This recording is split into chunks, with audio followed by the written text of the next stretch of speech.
आज हम लोग क्लास 9th का चैप्टर मोशन स्टार्ट करने वाले हैं।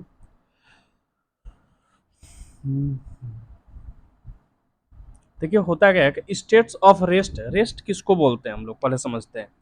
An object is said to be rest in the state of rest is does not change its position with respect to time and its surrounding. तो देखिए जब कोई ऑब्जेक्ट अपने respect मतलब अपने सराउंडिंग के रिस्पेक्ट में जब अपना पोजीशन नहीं चेंज करे तो उसी को हम लोग रेस्ट बोलते हैं। जैसे मान लीजिए कहीं पे हम लोग बैठे हुए हैं तो उस टाइम हम लोग क्या है, रेस्ट में है।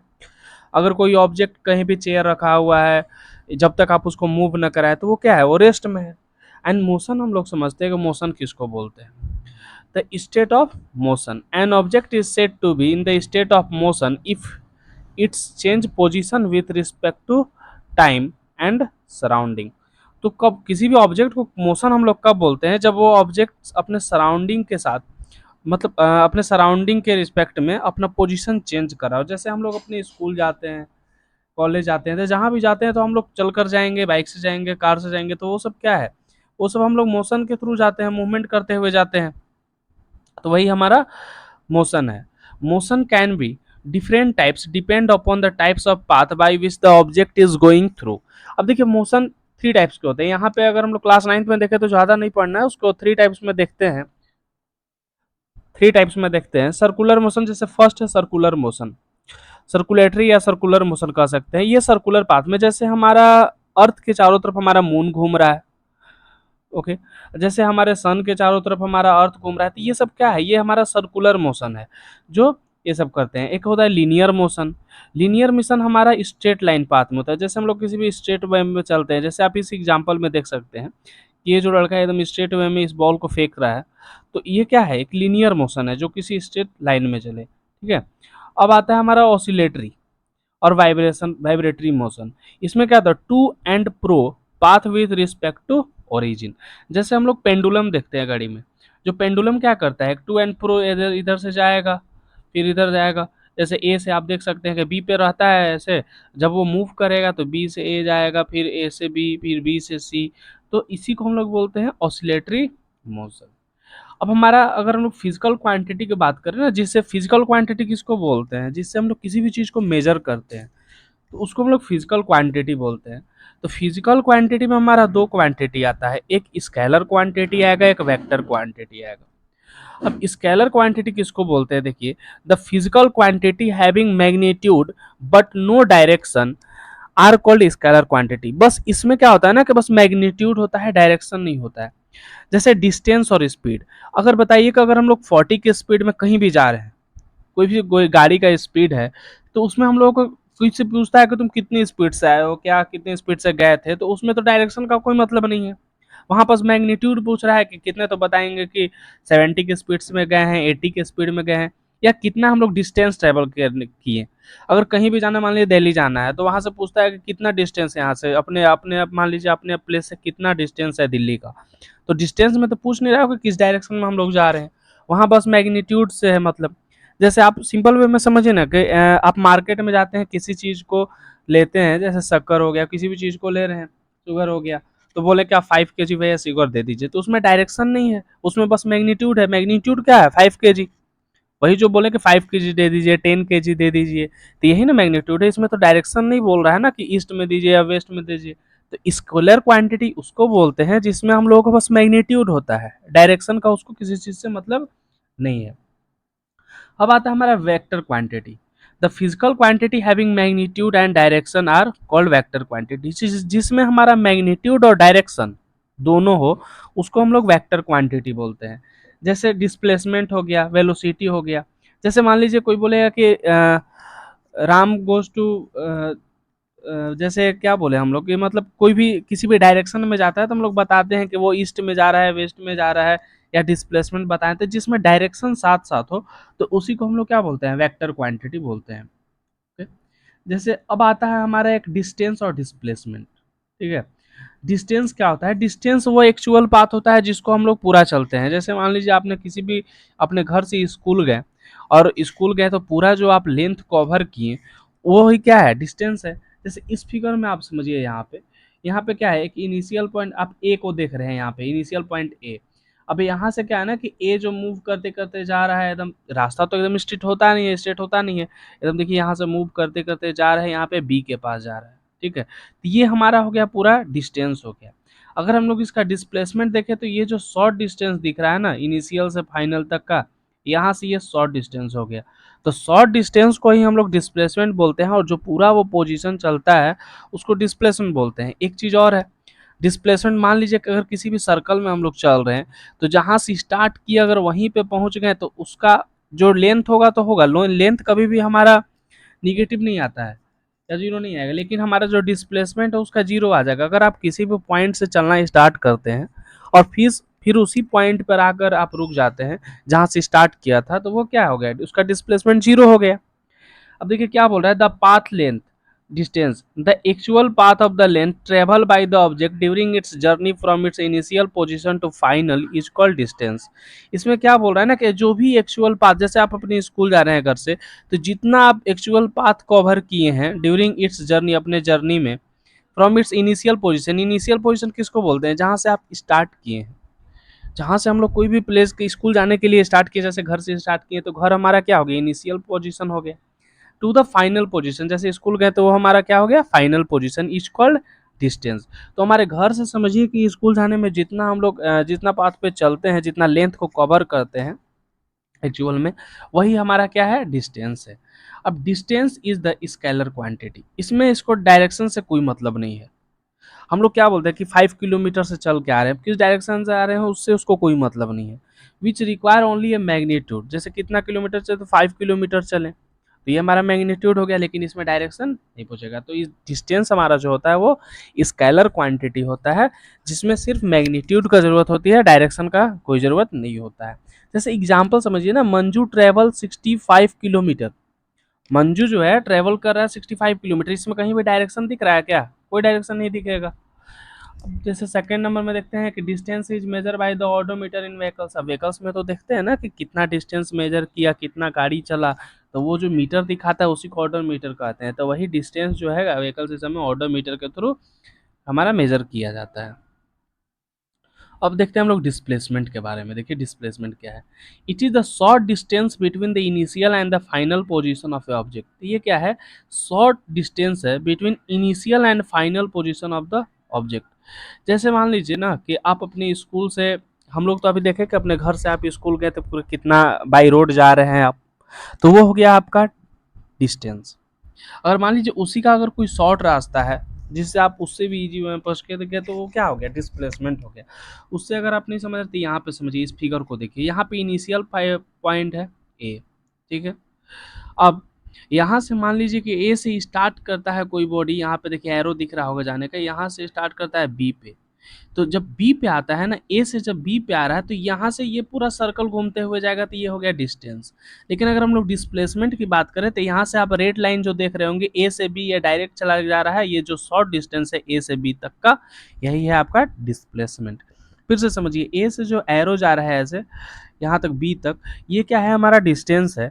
और हमारा जो अगर शॉर्ट डिस्टेंस की बात करें कि ए से जब बी तक हमारा गया कोई भी चीज़, तो वो हमारा क्या हो गया, जो ये जो देख रहे हैं आप शॉर्ट डिस्टेंस है, तो ये हमारा ए से बी जो रेड वाला लाइन है, ये हो गया हमारा डिस्प्लेसमेंट हो गया।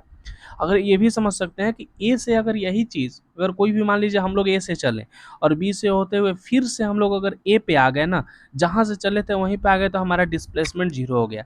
लेकिन डिस्टेंस हमारा जीरो नहीं होगा, डिस्प्लेसमेंट जीरो भी हो सकता है लेकिन डिस्टेंस हमारा जीरो नहीं होता है।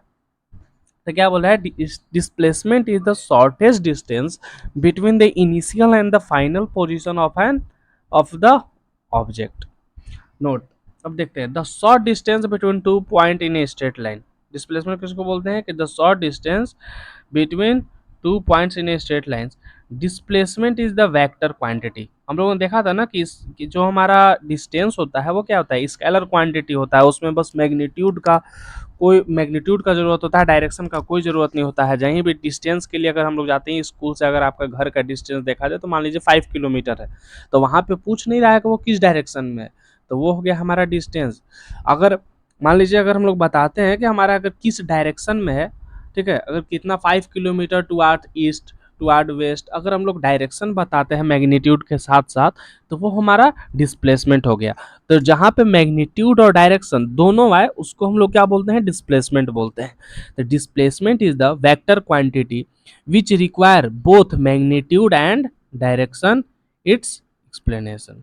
तो जिसमें हम लोगों को मैग्नीट्यूड और डायरेक्शन दोनों का रिक्वायरमेंट हो उसमें उसको हम लोग वेक्टर क्वांटिटी बोलते हैं। तो डिस्प्लेसमेंट हमारा क्या है, वेक्टर क्वांटिटी। क्यों है, क्योंकि इसमें डायरेक्शन के साथ साथ मैग्नीट्यूड के साथ साथ डायरेक्शन का भी जरूरत है। जैसे फॉर एग्जांपल यहाँ समझिए, Nitin travel 65 kilometre, Nitin 65 kilometre चल रहा है south west from the clock tower, clock tower के साउथ वेस्ट में चल रहा है 65 किलोमीटर। तो यहाँ देख रहे हैं मैग्नीट्यूड हमारा 65 किलोमीटर हो गया और उसके साथ ये डायरेक्शन भी बता रहा है साउथ वेस्ट। तो मैग्नीट्यूड और डायरेक्शन दोनों है, मैग्नीट्यूड और डायरेक्शन दोनों है, तो ये क्या हो गया, ये हो गया हमारा डिस्प्लेसमेंट। अब डिस्प्लेसमेंट कैन बी जीरो, जो डिस्प्लेसमेंट है हमारा वो जीरो भी हो सकता है, लेकिन हमारा डिस्टेंस कभी भी जीरो नहीं होता है। व्हेन द इनिशियल पॉइंट, हमने क्या बोला था कि यहाँ से अगर ए से हम लोग चलते हैं और फिर से हम लोग पूरे घूम कर अगर ए पे ही आ जाएंगे तो वो क्या है, हमारा डिस्प्लेसमेंट जीरो हो जाएगा। जहाँ से हम लोग स्टार्ट करते हैं उसको इनिशियल पॉइंट बोलते हैं, और जहाँ पे मान लीजिए जाकर रुकते हैं उसको फाइनल पॉइंट। तो हम अगर ए से चलेंगे और ए पे ही आकर रुक जाएंगे तो हमारा इनिशियल और फाइनल दोनों सेम ही पोजीशन पे हो गया, पॉइंट पे हो गया। तो उसको क्या बोलेंगे हम लोग, यहाँ पे डिस्प्लेसमेंट जीरो है। देखिए initial point and final point of the motion are same. For example circular motion, circular motion में अगर अगर मान लीजिए अर्थ किसी पॉइंट से अगर चारों तरफ सन के घूम रही है और फिर उसी पॉइंट पे आ जा रहा है तो उसका डिस्प्लेसमेंट, डिस्टेंस तो हो रहा है, डिस्टेंस तो होगा ही, लेकिन डिस्प्लेसमेंट हमारा जीरो हो जाएगा।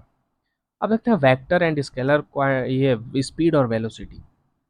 स्पीड क्या है, speed the distance travel by body per unit time is called speed. फिर से समझिएगा, distance travel by a body per unit time is called speed. Speed किसको बोलते हैं कि अगर कोई भी बॉडी है जो डिस्टेंस कितने टाइम में कितना डिस्टेंस को कवर कर पा रही है उसी को हम लोग स्पीड बोलते हैं।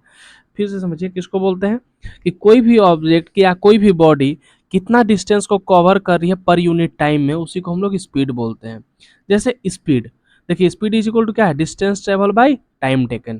ठीक है, क्योंकि कितना डिस्टेंस, जैसे मान लीजिए कहीं भी जाना है हम लोग, किसी भी, जैसे आपका मार्केट हो गया 10 किलोमीटर, आपके घर से 10 किलोमीटर दूर है आपका मार्केट, अब वहाँ आप 1 आवर में पहुँच रहे हैं। ठीक है, तो उसका पूछे पता करना होगा कि स्पीड कितना होगा। तो डिस्टेंस हमारा हो गया 10 किलोमीटर और हम लोग 1 घंटे में अपने मार्केट पहुँच रहे हैं बाई 1 आवर।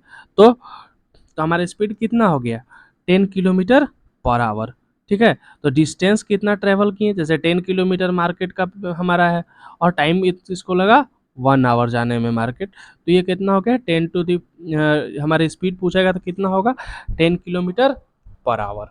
ओके, अब देखो इसको शॉर्ट फॉर्म में स्पीड को v से डिनोट करते हैं एंड द डिस्टेंस को s से और t को टाइम से। SI यूनिट अगर हम लोग देखें स्पीड का तो मीटर पर सेकेंड होता है।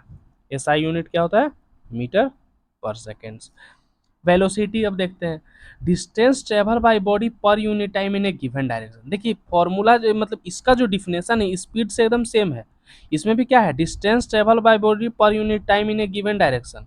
इसमें क्या है, बस देखिए डायरेक्शन का बात आ गया, स्पीड में हमारा डायरेक्शन कहीं भी नहीं था। इसमें क्या था, distance travel by body per unit time is called speed. लेकिन यहाँ पे क्या आ गया वेलोसिटी में कि distance travel by body per unit time in A given direction. तो जहां पे अगर स्पीड के डिफरेंस में डायरेक्शन भी आ जाए तो उसी को तो वेलोसिटी बोलते हैं।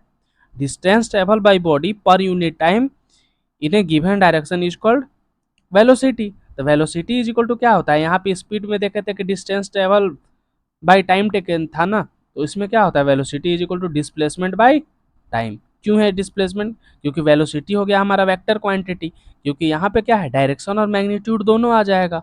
यहाँ डायरेक्शन का बात कर रहा है तो वेलोसिटी हमारा क्या हो गया, वेक्टर क्वांटिटी हो गया, और वेक्टर क्वांटिटी में क्या हो गया, यहाँ पे डिस्प्लेसमेंट होगा और डिस्प्लेसमेंट बाय टाइम।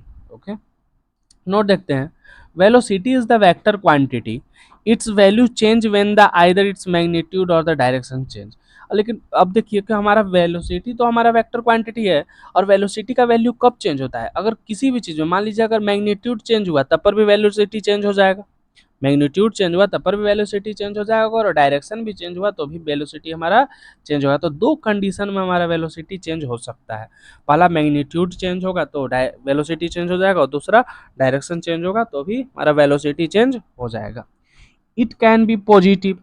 अब ये जो वेलोसिटी जो होता है ना, ये पॉजिटिव होता है। जो वेलोसिटी होता है पॉजिटिव भी हो सकता है, निगेटिव भी हो सकता है, और जीरो भी हो सकता है। फिर समझिए, जो वेलोसिटी है ये हमारा पॉजिटिव, निगेटिव और जीरो दोनों हो सकता है, तीनों हो सकता है। लेकिन स्पीड हमारा निगेटिव, जीरो नहीं होता है। अब देखिए, uniform and the non uniform motion, इसको समझते हैं। उससे पहले आप इस फिगर को समझिए। ये जो कार आपको दिख रहा है ना, इस कार को समझिएगा। ये कार को देख सकते हैं कि ए से बी जाने में 40 किलोमीटर लग रहा है, 1 आवर में पहुंच रहा है। 40 किलोमीटर जा रहा है 1 आवर में। फिर बी से सी भी 40 किलोमीटर जा रहा है 1 आवर में ही। फिर सी से डी भी जा रहा है 40 किलोमीटर 1 आवर में ही। और डी से ई भी जा रहा है 40 किलोमीटर 1 आवर में। तो इसमें क्या समझ आ रहा है कि जो कार है ना, वो 40 किलोमीटर डिस्टेंस कवर कर रहा है 1 आवर में। इसमें क्या समझ आ रहा है कि जो कार है 40 किलोमीटर डिस्टेंस कवर कर रहा है 1 आवर में। तो यूनिफॉर्म मोशन किसको बोलते हैं? When a body travel equal distance in A equal interval of time. जब कोई बॉडी इक्वल डिस्टेंस को कवर करे इक्वल इंटरवल ऑफ टाइम में, उसको हम लोग क्या बोलते हैं? Uniform motion. When a body travels equal distance, जब कोई बॉडी इक्वल डिस्टेंस को कवर करे इक्वल इंटरवल ऑफ टाइम में, तो उसी को बोलते हैं यूनिफॉर्म मोशन। जैसे यहाँ पे क्या बता रहा है कि ये कार 1 आवर में 40 किलोमीटर चल रहा है, फिर दूसरे 1 आवर में 40 किलोमीटर चल रहा है, तीसरे 1 आवर में 40 किलोमीटर चल रहा है। तो इससे क्या पता चल रहा है कि वह हर एक 1 आवर में हमारा कार 40 किलोमीटर चल रहा है। तो यही तो हमारा यूनिफॉर्म मोशन है। ओके। अब ये हमेशा याद रखिए कि जो यूनिफॉर्म मोशन का जो ग्राफ होता है ना, वो स्ट्रेट लाइन होता है। ठीक है, आप इस ग्राफ को देख सकते हैं कि इसका ग्राफ स्ट्रेट लाइन गया है। ठीक है। अब देखते हैं नॉन यूनिफॉर्म मोशन किसको बोलते हैं। In this types of the motion the body will travel unequal distance in unequal interval of time. तो इसमें क्या बोल रहा है, फिर से समझिए कि the body will travel unequal distance. Unequal distance cover कर रहा है इक्वल इंटरवल ऑफ टाइम। यहाँ पे देखिए, ये कार 10 किलोमीटर कवर कर रहा है 1 आवर में। अब यहाँ से क्या रहा है, ए से बी में 10 किलोमीटर कवर कर रहा है 1 आवर में। वही बी से सी जाने में 1 आवर में ये 15 किलोमीटर कवर कर ले रहा है। वहीं अगर सी से डी जा रहा है तो वही 1 आवर में 18 किलोमीटर कवर कर ले रहा है। और वही डी से ई जा रहा है तो 10 किलोमीटर में कवर कर रहा है। तो यहाँ से क्या पता चल रहा है कि यहाँ भी देखिए एक एक आवर 1 1 आवर है, लेकिन यहाँ पे डिस्टेंस अलग अलग कवर कर रहा है। यहाँ पे 1 आवर में 10 किलोमीटर कवर कर रहा है, यहाँ पे 1 आवर में 15 किलोमीटर कर रहा है, यहाँ पे 1 आवर में 18 किलोमीटर कर रहा है। तो सब में क्या पता चल रहा है कि हर एक 1 आवर में अपना इसका स्पीड अलग अलग हो रहा है, डिस्टेंस मतलब अलग अलग कवर कर रहा है। तो उसी को नॉन यूनिफॉर्म मोशन कहते हैं। In these types of motion, the body will travel unequal distance. In these types of the in the in these types of the motion, the body will travel unequal distance in a equal interval of time is called non uniform motion. जब कोई भी body unequal distance को cover करे, जैसे हम लोग कहीं भी जाते हैं तो हम लोग यूनिफॉर्म मोशन में जाते हैं क्या? अगर आप स्कूल जा रहे हैं, घर जा रहे हैं या कहीं और जा रहे हैं, तो क्या हम लोग ऐसा तो नहीं है कि अगर कार से जा रहे हो तो 40 किलोमीटर की स्पीड जा रहे हो तो 40 ही है, कभी भी स्पीड चेंज नहीं हो रहा है। आप देख सकते हैं कहीं भी आप दूर जाइएगा तो फर्स्ट आवर में आप अलग डिस्टेंस कवर कीजिएगा, दूसरे में अलग कीजिएगा। तो वही हमारा क्या है, नॉन यूनिफॉर्म मोशन है।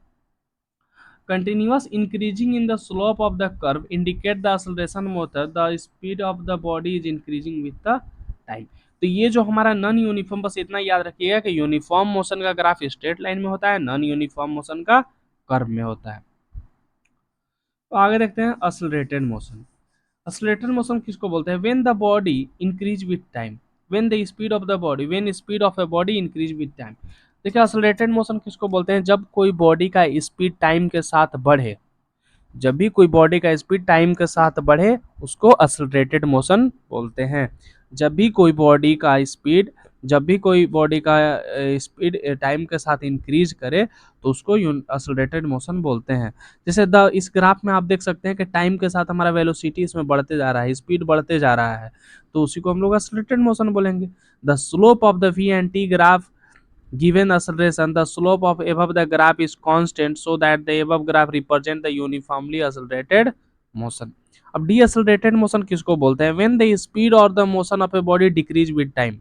जब भी किसी भी बॉडी का स्पीड डिक्रीज हो टाइम के साथ, जब भी किसी भी बॉडी का स्पीड कम हो या डिक्रीज हो टाइम के साथ, उसी को डीएसलरेटेड मोशन बोलते हैं।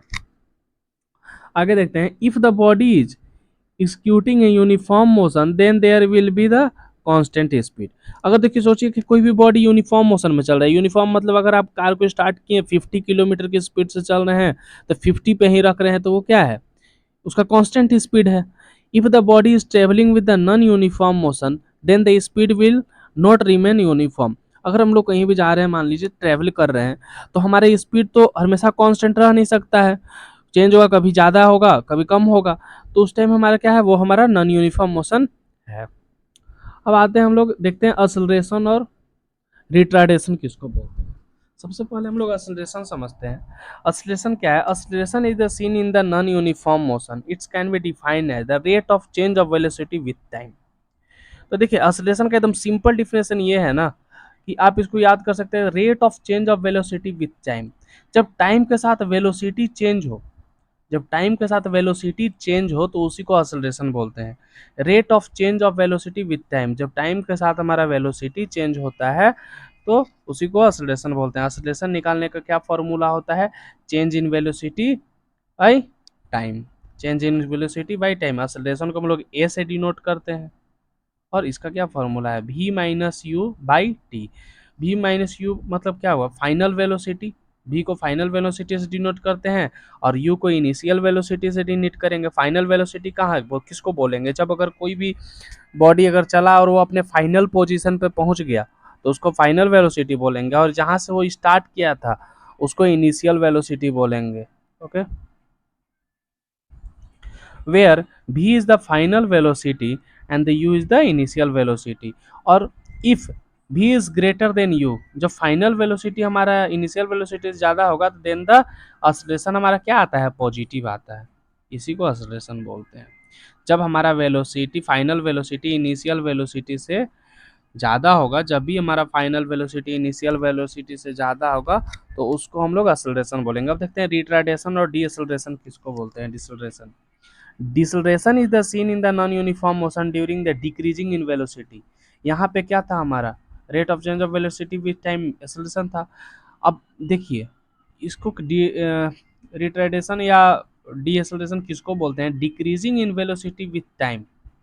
ठीक है, तो उसी को क्या बोलते हैं हम लोग? Decreasing in velocity with time. जब हमारा वेलोसिटी डिक्रीज करे टाइम के साथ, it is the same define as the acceleration, तो उसी को रिटार्डेशन बोलते हैं। जब हमारा वेलोसिटी डिक्रीज करता है टाइम के साथ तो उसी को रिटार्डेशन या डीएक्सेलरेशन बोलते हैं। Deceleration is equal to change in velocity, change in velocity by change in time. और ये जो डीएक्सेलरेशन और रिटार्डेशन है ना, हमेशा निगेटिव में आता है। निगेटिव में आता है इसीलिए तो इसको रिटार्डेशन बोलते हैं। अब देखिए इसका फॉर्मूला क्या है? यही है, एक्सेलरेशन से ही इसको डिनोट करते हैं। A is equal to V minus U by time. तो यहाँ पे जो है ना, फाइनल वेलोसिटी हमेशा इनिशियल वेलोसिटी से छोटा होगा, ठीक है, तब वो निगेटिव आएगा। फाइनल वेलोसिटी इनिशियल वेलोसिटी से कम होगा तब वो छोटा होगा, इसे निगेटिव में आएगा। तो इसका मतलब देखिए एक्सेलरेशन कभी भी निगेटिव में आए तो उसको समझिएगा कि वो रिट्राडेशन है। और यहाँ पे फाइनल वेलोसिटी क्या है? एक्सेलरेशन में फाइनल वेलोसिटी इनिशियल वेलोसिटी से ज़्यादा है, और रिट्राडेशन में क्या होता है? फाइनल वेलोसिटी इनिशियल वेलोसिटी से कम होता है। Okay, thank you very much.